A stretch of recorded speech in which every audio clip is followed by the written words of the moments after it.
विजु जनता दल हो कि कांग्रेस हो एमाने ओडिशा रे हेउथिबा रेल विकास को सही पारु नांदी।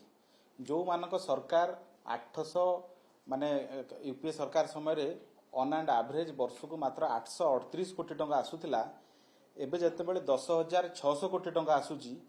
बीजेडी एवं कांग्रेस उभय सुदु ओडिया भाषा रे कहले बाया ही छंदी एवं सेमाने स्टैटिस्टिकल फिगर कथा कहउतले केतेबेले गत वर्ष सेमाने कहउतले जे रेलरू ओडिशा 15,000 कोटी टंका पाउ नौची ओडिशा एबे कहउछंदी 25,000 कोटी।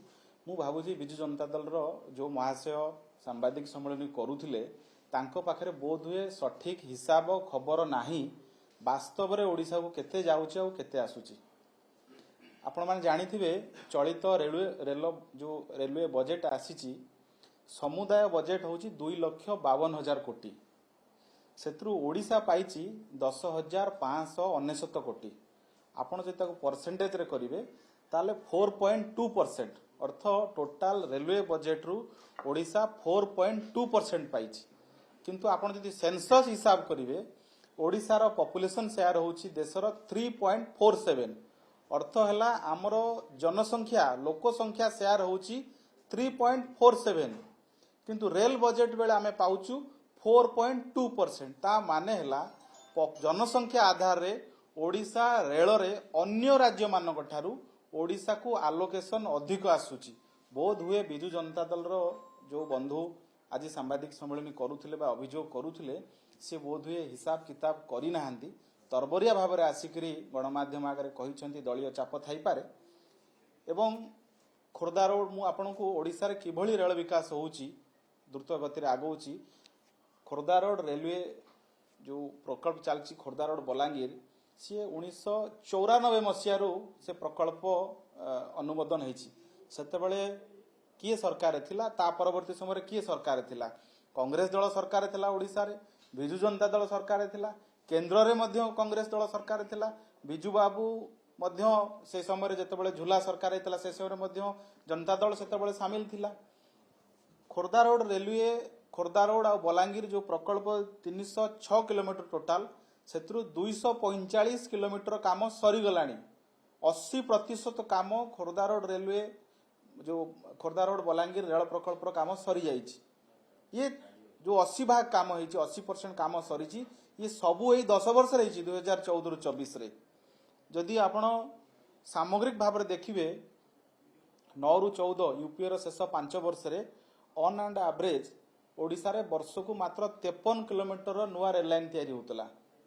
आज 14 रु 25 विगत 11 वर्ष भितरे ऑन एंड एवरेज वर्ष को 186 किलोमीटर काम होची माने पाखापाखी 3.5 गुणा नुआ रेल लाइन रो काम वर्ष को हाराहारी ओडिशा रे बढ़ीची। इलेक्ट्रिफिकेशन काम पूर्व सरकार समय रे यूपीए सरकार समय रे वर्ष को ऑन एंड एवरेज 29 किलोमीटर होतला एबे 138 किलोमीटर हलानी। इलेक्ट्रिफिकेशन काम 6 गुण बढ़ीची मोदी सरकार समय रे। 2046 नुआ रेल लाइन काम ओडिशा रे हिची।